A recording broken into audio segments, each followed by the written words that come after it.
তারপরে যেতে যেতে যেতে যেতে একটা গাছ দেখলাম, সেই গাছের ওপরে আমাকে তুললো, সেখানে সুন্দর অট্টালিকা রয়েছে। যাই হোক, এই পর্যন্ত বলি, লম্বা ব্যাখ্যা আছে। এবার ওই দুইজন ফেরেশতা পরিচয় দিল, আমি মিকাইল, আমি জিবরাইল। ইয়া রাসূলুল্লাহ, আপনি প্রথম যে আযাবটা দেখেছেন ওই আযাবটা হলো হাফেজে কোরআন, কোরআনকে হিফজ করেছে, পড়ে নাই, ভুলে গেছে, অলসতা হয়ে গেছে। এত অলস ছিল, কোরআন খুলে দেখতো না। ওর আর একটা এক্সট্রার বদগুণ ছিল, নামাজ ছেড়ে দিয়েছিল, ফজরের নামাজে যেত নাই, নামাজ ছেড়ে দিয়ে কোরআন ভুলে গেছে, তাই ওকে ওইভাবে মাথায় পাথর মেরে শাস্তি দিছে। 2 নম্বর যে লোকটা দেখলেন, ইয়া রাসূলুল্লাহ, গালকে, কানকে, চোখকে চিড়িটি করে করে টান মারছে। এই লোকটা অন্য কেউ লয়, পরনিন্দা পরচর্চায় লেগেছিল, গীবত করনেওয়ালা। 3 নম্বরে যে নারী পুরুষগুলোকে আগুনে দাও দাও করে জ্বলতে দেখলেন, ওগুলো অন্য কেউ নয়, ইয়া রাসূলুল্লাহ, ওগুলো হলো ব্যভিচার করনেওয়ালা, ব্যভিচার করনেওয়ালি। আর রক্তের নদীতে যাকে দেখলেন, ও দয়ার নবী গো, ওটা অন্য কেউ নয়, ও হলো পাকা সুদখোর। গোন্ধাইপুর এলাকার লোক, একটা কথা বলছি, আপনাদের ছেলে হিসেবে কথাটা নেবেন, রাগ করিয়েন না। ছেলে যদি কখনো বাপের কাছে ভুল করে তো রাগ করে না, সোহেলাই। আমার এই কথাটা সোহেলিবেন, আমি বিয়াদবি করব তার আগে লাইসেন্স করে লিছি, যাতে কেউ নাই গাল দেয়। লাইসেন্স করে বিয়াদবি করছি। হাজি এত বড় দোয়া দিলাম যে আল্লাহ আমাদেরকে জাহান্নাম থেকে মুক্তি দান করুন, তো কেউ আমিন বলল না। সত্য কথা বলতে এটা বাংলাদেশ হলে আসমান তোলপাড় করতো, যে কত বড় দোয়া পেলাম। আমি তো মুসাফির রে ভাই, আমি তো কুত্তা নয়। কুত্তার দোয়াতে বেশ্যা জান্নাতে গেছে মুখে পানি দিয়ে। একটা দোয়া দিলাম, জাহান্নামের কঠিন আযাব থেকে মুক্তি দান করুন আল্লাহ, কিন্তু কেউ আমিন বলে না, শুনছে। মানে এরা ভেবে নিয়েছে তোর পালা পড়েছে বকার, তুই বক, তুই দোয়া দিগা আর চাই গাল দিগা, আমরা মুখ খুলিনি, খুলবো না। ভাই মাফ করবেন, আবদার রেখে কথাটা বললাম, এটা ঠিক নয়। ভাবতে হবে কখন নবীর নাম নিচ্ছি সাল্লাল্লাহু আলাইহি সাল্লাম বলতে হবে, জি, কখন কোন দিক থেকে কি দোয়া আসছে, এর নাম জাহান্নাম। আল্লাহ নবী, নবী মুহাম্মদুর রাসূলুল্লাহ সাল্লাল্লাহু আলাইহি ওয়াসাল্লাম যখন কোনো ফজরের নামাজ পড়তেন, আর নামাজ পড়ার পর মুক্তাদিদের দিকে বসে যেতেন, বসে যাওয়ার পর জিজ্ঞেস করতেন, তোমরা কেউ রাত্রিতে কোনো স্বপ্ন দেখেছো কি বলো। তাহলে যদি স্বপ্ন সাহাবীরা দেখতেন, নবীজিকে বলতেন, আর আল্লাহর নবী ওই স্বপ্নের ব্যাখ্যাটা ওকে বলে দিত, তোমার এই হয়েছে, এই হবে, ওই হয়েছে, এই হবে, তোমাকে আল্লাহ এই জিনিসটা স্বপ্নের মাধ্যমে দেখালো। কখনো কখনো নবীজি নিজেই স্বপ্ন দেখতেন, তা সালাম ফেরার পর বলতেন, তোমরা বসে যাও, আমি স্বপ্ন দেখেছি তার ব্যাখ্যা করব। ঠিক একদিন আল্লাহ নবী বলছেন, সাহাবীরা রে, আজকে রাত্রিতে আমি একটা স্বপ্ন দেখলাম। স্বপ্নটা কি? আমাকে 2 জন যুবক, সুন্দর চেহারা, তারা এসে বিছানা থেকে উঠিয়ে নিল আর বললেন, নবীজি আপনি চলতে থাকেন। নবীদের স্বপ্ন দিনে জেগে থাকা যা, স্বপ্নও তাই। নবীদের স্বপ্ন যা, জেগে থাকাও তাই। ওই 2 যুবক আমাকে নিয়ে গেল, একজন আমার ডান হাতে, একজন আমার বাম হাতে। এবার 2 জন নিয়ে যেতে যেতে যেতে যেতে বিরাট বড় একটা চাটিয়াল ময়দানে গিয়ে পৌঁছালাম। ওই ময়দানে গিয়ে দেখছি একটা লোক শোয়া অবস্থায় রয়েছে, আর ওর পাশে একজন দাঁড়িয়ে রয়েছে, বিরাট বড় একটা পাথর নিয়ে এইভাবে পাথরটা তুলছে আর শোয়া লোকটার মাথায় মারছে। আর যখনই মেরে দিচ্ছে, মাথাটা ছিতরে মগজ যা, চোখ টোক বের হয়ে চারিদিকে ছিটিয়ে গেছে। গিয়েছে, পাথরটাও খানিকটা গড়ে চলে গিয়েছে। এই চোখটা যখন ওই পাথরটা আনতে গেছে, তখন আবার মাথাটা যেমন ছিল ওই রকম হয়ে গেছে। আমি আমার সাথীদেরকে বললাম, এটা কি হলো, কি ব্যাপার, এটা বলো তোমরা। ওরা আমাকে বলল, নবীজি গো আপনি চলতে থাকেন। আবার আমার হাত ধরে হাঁটতে শুরু করলো।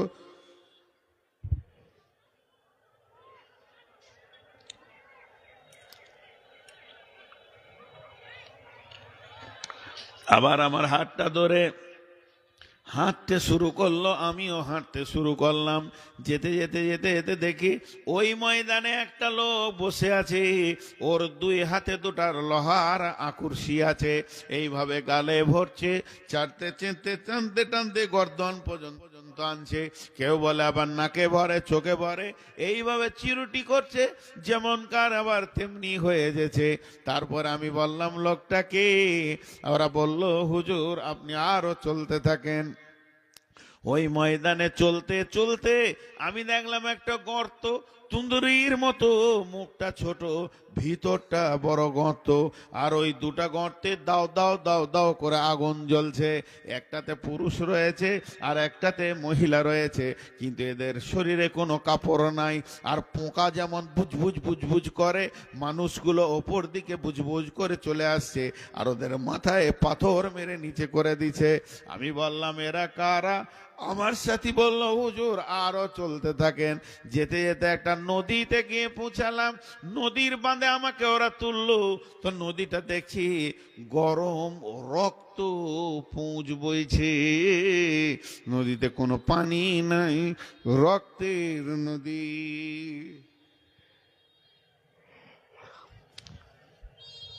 রক্তের নদী, একটা নদীতে মাঝে পানিতে ওই রক্তে মানুষ হাপুচুপু করে ডুবছে। কোনো রকম কষ্ট করে যখন কিনারাতে আসছে, ওইখানে একটা লোক দাঁড়িয়ে আছে, ফেরেশতা, ওর মুখে মারছে পাথর, যেখানে ছিল সেখানে চলে যাচ্ছে। এই দৃশ্য দেখলাম। তারপরে যেতে যেতে যেতে যেতে একটা গাছ দেখলাম, সেই গাছের ওপরে আমাকে তুললো। সেখানে সুন্দর অট্টালিকা রয়েছে। যাই হোক, এই পর্যন্ত বলি, লম্বা ব্যাখ্যা আছে। এবার ওই দুইজন ফেরেশতা পরিচয় দিল, আমি মিকাইল, আমি জিবরাইল। ইয়া রাসূলুল্লাহ, আপনি প্রথম যে আযাবটা দেখেছেন, ওই আযাবটা হলো হাফেজে কোরআন। কোরআনকে হিফজ করেছে, পড়ে নাই পড়ে নাই পড়ে নাই, ভুলে গেছে, অলসতা হয়ে গেছে। এত অলস ছিল, কোরআন খুলে দেখতো না। ওর আর একটা এক্সট্রার বদগুণ ছিল, নামাজ ছেড়ে দিয়েছিল, ফজর এশার নামাজে যেত নাই, নামাজ ছেড়ে দিয়ে কোরআন ভুলে গেছে, তাই ওকে ওইভাবে মাথায় পাথর মেরে শাস্তি দিছে।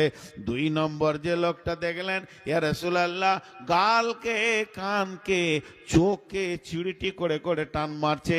এই লোকটা অন্য কেউ লয়, পরনিন্দা পরচর্চায় লেগেছিল, গীবত করনেওয়ালা। তিন নম্বরে যে নারী পুরুষগুলোকে আগুনে দাও দাও করে জ্বলতে দেখলেন, ওগুলো অন্য কেউ নয়, ইয়া রাসূলুল্লাহ, ওগুলো হলো ব্যভিচার করনেওয়ালা, ব্যভিচার করনেওয়ালি। আর রক্তের নদীতে যাকে দেখলেন, ও দয়ার নবী গো, ওটা অন্য কেউ নয়, ও হলো পাকা সুদখোর।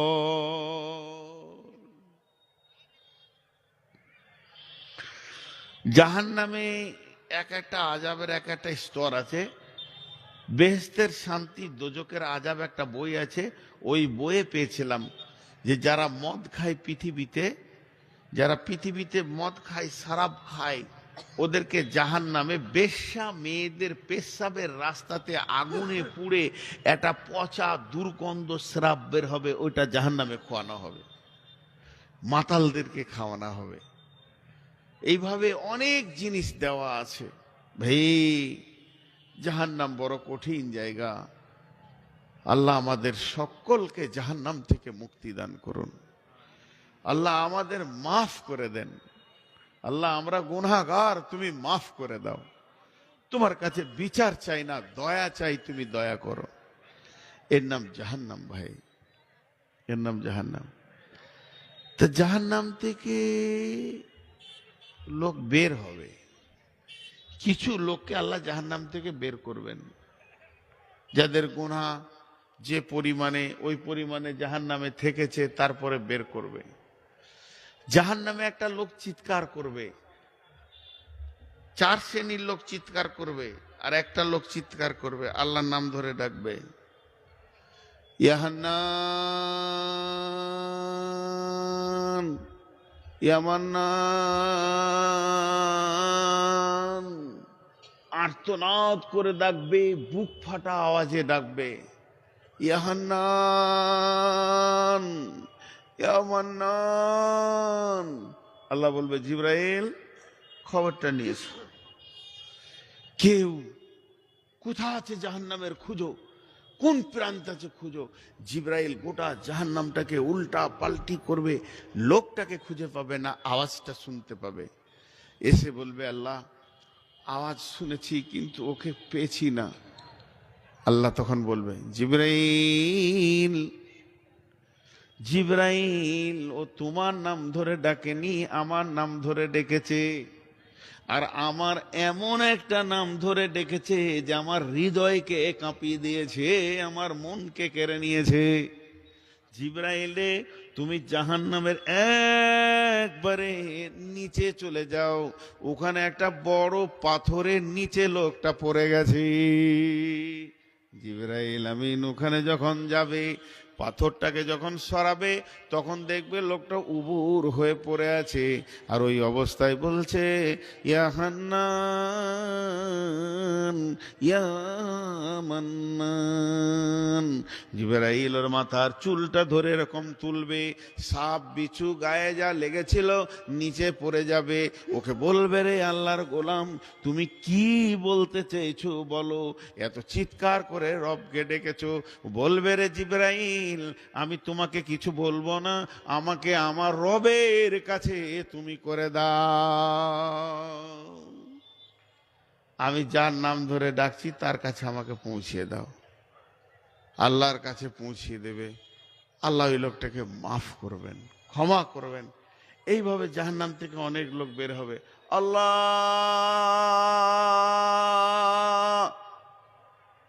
পাঠাবে, যাও ওকে তুলে নিয়ে এসো। কি বলছো তুমি? আল্লাহ আমাকে জাহান্নামের মুখে দাও, ভিতরে থাকবো না। আর কিছু চাবে না তো? না, ওকে জাহান্নামের দিকে মুখটা করে দে, পেছনটা এইদিকে করে জাহান্নামের মুখে রাখা হবে। আবার চিলাইতে লাগবে আল্লাহ, মুখটা পুড়ে গেল, এবার পেছনটা দাও, ঘুরিয়ে দেবে। ওজন পেছনটা জাহান্নামের দিকে থাকবে, তখন একটা বিরাট গেট দেখতে পাবে, গাছ দেখতে পাবে, ঝলমল ঝলমল ঝলমল করছে। আবার চিৎকার করবে আল্লাহ আমাকে ওই গাছের কাছে দাও, গাছের কাছে দিয়ে দেবে। তখন জান্নাতের গেট দেখতে পাবে, জান্নাত যাওয়ার লেগে চিল্লাবে। এইভাবে বিভিন্ন রকম করে একটার পর একটা জাহান্নাম থেকে বের করবেন, আল্লাহ জান্নাতে দেবেন। বিশ্বনবী বললেন উমর রে, আমার আল্লাহ ওই রকম জাহান্নামীকে বিনা হিসাবে 70,000কে জান্নাতে দেবে, যাদের কোনো সুপারিশ করার কেউ নাই, এমন কোনো নেকি করেনি যে ও জান্নাতে যাবে, কিন্তু আল্লাহ তার দয়ার বশবতে ওই লোকগুলিকে জান্নাতে দেবে। হযরত উমর বললেন ইয়া রাসূলুল্লাহ আপনার উম্মতের সংখ্যাতে এটা কম হয়ে গেল। তখন আবার নবীজি বলবেন উমর রে হানি আল্লাহ কা উমর, উমর সুসংবাদ নিয়ে যাও, প্রত্যেকটির সঙ্গে 1000 করে দেবে। এর লাস্ট অঙ্ক যেটা দাঁড়াচ্ছে ওর সঙ্গে 1000 করে দেবে। উমর আবার দাবি করবেন ইয়া রাসূলুল্লাহ কোটি কোটি উম্মতের ভিতরে এটাও তো কম হয়ে গেছে, আর একটু কি বাড়ানো যায় না? হযরত উমরকে আল্লাহর নবী বললেন তৃতীয় সংবাদ লাও, এবার শেষ অঙ্ক যেটা দাঁড়াচ্ছে প্রত্যেকটির সঙ্গে 10,000 করে দেবেন। উমর আবদার করলেন ইয়া রাসূলুল্লাহ আর একটু বাড়ানোর চেষ্টা করেন। তখন নবীজি শেষ কথা বললেন আমার রব আমার রব তার দুটি হাতকে জাহান্নামের ভিতরে ভরবেন। আর এই রকম মুষ্টি নয়, এই রকম মুষ্টি করে 3 মুষ্টি জাহান্নাম থেকে বের করে জান্নাতে দেবেন। হযরত উমর ডুকরে কেঁদে উঠলেন আর বললেন, ইয়া রাসূলুল্লাহ, আমি উমরের জন্য দোয়া করেন, আমি যেন আল্লাহর মুষ্টিতে চলে আসতে পারি। ইন্না খায়রাল হাদিস কিতাবুল্লাহ ওয়া খায়রাল হাদি হাদি মাওলানা মুহাম্মাদিন সাল্লাল্লাহু আলাইহি ওয়াসাল্লাম ওয়া শাররাল উমুরি মুহদাসাতুহা وكل محدثة بدعة وكل بدعة ضلالة وكل ضلالة في النار أما بعد فأعوذ بالله من الشيطان الرجيم بسم الله الرحمن الرحيم وما جعلنا لبشر من قبلك الخلد أفإن مت فهم الخالدون كل نفس ذائقة الموت ونبلوكم بالشر والخير فتنة وإلينا ترجعون بسم الله الرحمن الرحيم ولا يتمنونه أبدا بما قدمت أيديهم والله عليم بالظالمين عن أبي هريرة قال رسول الله صلى الله عليه وسلم أكثروا ذكرى يعني الموت هذه باللذات وقال النبي صلى الله عليه وسلم أكثرهم للموت ذكرى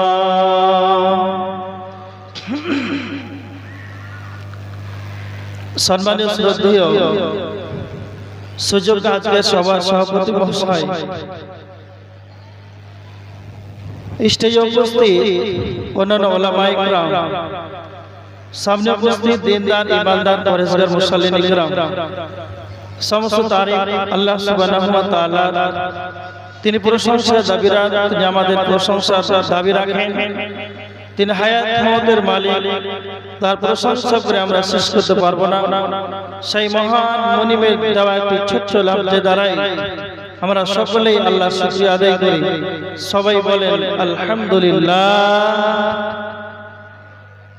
তারপরে আমাদের ধর্মগুরু কনভেন্ট নেতা, নিষ্পাপ নিষ্কলঙ্ক মহাপুরুষ, মহান ইরফাজাল বৈজ্ঞানিক, 570 খ্রিস্টাব্দে মাহমিনার গর্ভে মক্কা নগরী মাহমিনাল্লাহ নবী মক্কি, নবী মাদানী, নবী মুহাম্মদ রাসূলুল্লাহ সাল্লাল্লাহু আলাইহি ওয়াসাল্লামের প্রতি সদকর শান্তির ধারা বিবর্ষিত হোক। আল্লাহুম্মা সাল্লি আলাইহি আল্লাহুম্মা বারিক আলাইহি। আজকে আপনাদের মসজিদ কেন্দ্রিক আয়োজিত জলসা, আপনাদের সম্মুখে আলোচনা করব মওত সম্পর্কে। তার আগে কয়েকটি কথা। চায়ের দোকান, ওই চাওয়ালা, কি খবর? জি ভরেনি রে? এত বড় বাজার ফেলে খেলে ঢুকছিস রে? আপনারা একটু সামনে চলে আসুন, খালি চার গেলে একটু সামনে চলে আসুন, একটু উঠেন কষ্ট করে। হলো মাইক কোথায় গেল? একবারে কি এগুলো সব দিয়ে চলেছে। একটু সামনে চলে আসেন, চেপে চেপে বসে।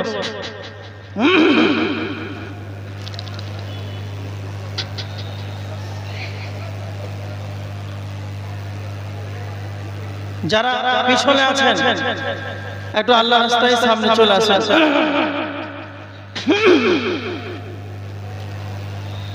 আপনাদের সম্মুখে আজকে মওত সম্পর্কে আলোচনা করব। মওত এমন একটা সাবজেক্ট, ভালো করে শুনেন। ইমাম মালিক রাহিমাহুল্লাহ, ইমাম মালিক রাহিমাহুল্লাহ তিনি বলেছেন, প্রত্যেকটা মানুষের চিন্তা ভাবনা করা দরকার, মওতকে নিয়ে ভাবা দরকার, দুনিয়ার মহব্বত ভালোবাসা ত্যাগ করা দরকার। কেন? কখন যে কার দরজায় মালাকুল মওত চলে আসে এটা মাথায় রাখতে হবে। দুই, সুফিয়ান আস-সাউরি রাহিমাহুল্লাহ তিনি বলেছেন যে মওত এমন একটা ওষুধ, এটা যদি মানুষ স্মরণ রাখে দুনিয়ার যতগুলো লোভ লালসা অহংকার এগুলো সব ধ্বংস হয়ে যায়। ভালো করে কথাগুলো মাথায় রাখেন। তারপরে দেখেন ইমাম নববী রাহিমাহুল্লাহ তিনি একটা কথা বলেছেন যে মওত এমন একটা ওষুধ, মওত নামক সাবজেক্টটা যদি মানুষের ভিতরে থাকে তাহলে তাকে পাপ থেকে দূরে রাখবে, তার নাম হচ্ছে মওত। ইমাম নববী রাহিমাহুল্লাহ তিনি আরেকটা কথা বলেছেন, মানুষ যখন মওতকে ভুলে যায়, মানুষ যখন মওতকে ভুলে যায় তখন তারা দুনিয়ার জন্য পাগল হয়ে যায়।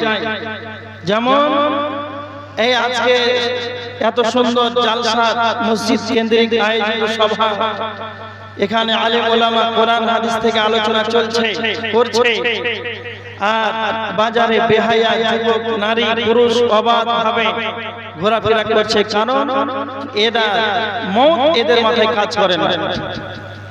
মওত এমন একটা সাবজেক্ট। হাসান বাসারি রাহিমাহুল্লাহ একটা কথা, হাসান বাসারি সাহাবী, আল্লাহর নবীকে যারা দেখেছেন ঈমান এনেছেন তাদেরকে সাহাবী বলা হয়, আর সাহাবীদেরকে যারা দেখেছেন ঈমান এনেছেন তাদেরকে তাবেঈ বলা হয়। তো হাসান বাসারি একজন বিখ্যাত তাবেঈ। তো তিনি একটা কথা বলছেন, মওতকে আমরা ভুলে যাই, কিন্তু মওত প্রত্যেকদিন মওত এবং কবর ডাকতে থাকে। তোমরা আমাকে বলে ভুলে যাও, দুনিয়া প্রেম প্রীতি ভালোবাসা লোভ লালসায় তোমরা পড়ে আছো, কিন্তু আমি মওত তোমাদের কাছে চলে আসছি, এর নাম হচ্ছে মওত। এবার দেখেন মওত এমন একটা সাবজেক্ট, পৃথিবীর বুকে যতগুলো ধর্মের মানুষ আছে, পৃথিবীর বুকে যতগুলো জাতি আছে, সকলেই বিশ্বাস করে না মরতে হবে। মুসলিমরা বিশ্বাস করে যে মরতে হবে, হ্যাঁ, ইহুদি খ্রিস্টান নাসারা সবাই বিশ্বাসী যে মতভেদ নাই, মরতে হবে, এটা সবাই বিশ্বাস। কিন্তু এক জায়গাতে মতভেদ আছে, এক জায়গাতে মতানক্য আছে। আল্লাহ সুবহানাহু ওয়া তাআলা বলেছেন সূরা কাফ, সূরা কাফের 3 নম্বর আয়াতের ভিতরে আল্লাহ বলেছেন, আইযা মিতনা ওয়া কুননা তুরাবান যালিকা রাজউন বাঈদ। কাফেরদের ধারণা যখন আমরা মরে যাব, পচে যাব, গলে যাব, আমাদের হাড় হাড্ডিগুলো যখন মাটির সঙ্গে মিশে যাবে, আমার রব আল্লাহ আবার কি আমাদেরকে পুনরুজ্জীবিত করবে, আমাদের কি আবার জীবিত করা হবে, আবার কি আমাদেরকে তোলা হবে। এটা কাদের ধারণা? না তো কাফেরদের ধারণা। এরা কখনো বিশ্বাস করে না যে আমাদেরকে আবার যেন তুলতে মুর্দা তোলা হবে, উঠতে হবে, এটা কাফেরদের ধারণা। কিন্তু পৃথিবীর বুকে যতগুলো জাতি আছে রে, পৃথিবীর বুকে যতগুলো ধর্মের লোক আছে, সবাই বিশ্বাস করে মরতে হবে। মরার ব্যাপারে কারো যেন মতানক্য নাই, মরার ব্যাপারে যেন কারো যেন মতভেদ নাই। মতভেদ আছে কোথায়? মরার পর আবার আমাদেরকে তোলা হবে কি হবে না? তো আমার আল্লাহ সুবহানাহু ওয়া তাআলা সূরা আল মুমিনুনের 15 নম্বর আয়াতের ভিতরে আল্লাহ বলেছেন, আফাহাসিবতুম আন্নামা খালাকনাকুম আবাসান ওয়া আন্নাকুম ইলাইনা লা তুরজাউন। আল্লাহ বলেছেন ওয়া আন্নাকুম ইলাইনা লা তুরজাউন। তোমরা কি ভেবেছো যে আমার কাছে তোমাদেরকে ফিরে আসতে হবে না? ইন্না ইলাইনা ইয়াবাহুম সুম্মা ইন্না আলাইনা হিসাবাহুম। আমার কাছে আসতেই হবে, হিসাব দিতেই হবে।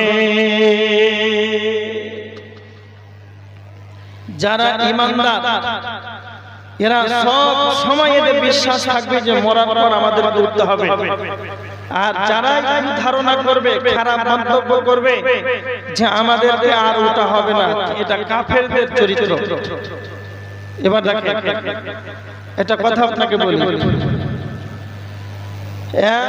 মুসলমান অপর মুসলমানের কয়টা হক আপনারা কে বলতে পারবেন? যারা সামনে আছেন পারবেন?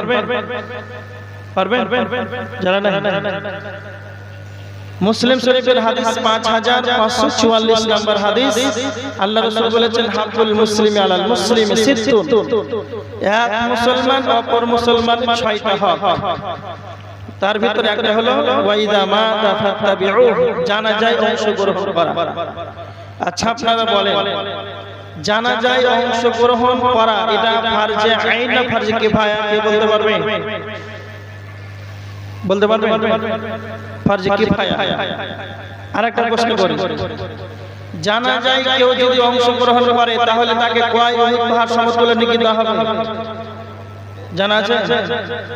1 উহুদ পাহাড় সমতুল্য নেকি দেওয়া হবে। কেউ যদি দাফন কমপ্লিট করে তাহলে তাকে 2 উহুদ পাহাড় সমতুল্য নেকি দেওয়া হবে। তাহলে এক মুসলমান অপর মুসলমানের 6টা হক রয়েছে। তার ভিতরে একটি হলো জানাজায় অংশগ্রহণ করা।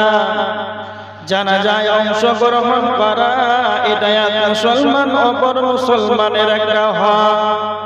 বিশ্বনবীর হাদিস, বিশ্বনবী বলেছেন, কেউ যদি জানাজার সালাত আদায় করে তাহলে তাকে 1 কিরাত যেন সওয়াব দেওয়া হবে, নেকি দেওয়া হবে। দাফন কমপ্লিট করলে তাকে যেন 2 উহুদ পাহাড় সমতুল্য নেকি দেওয়া হবে।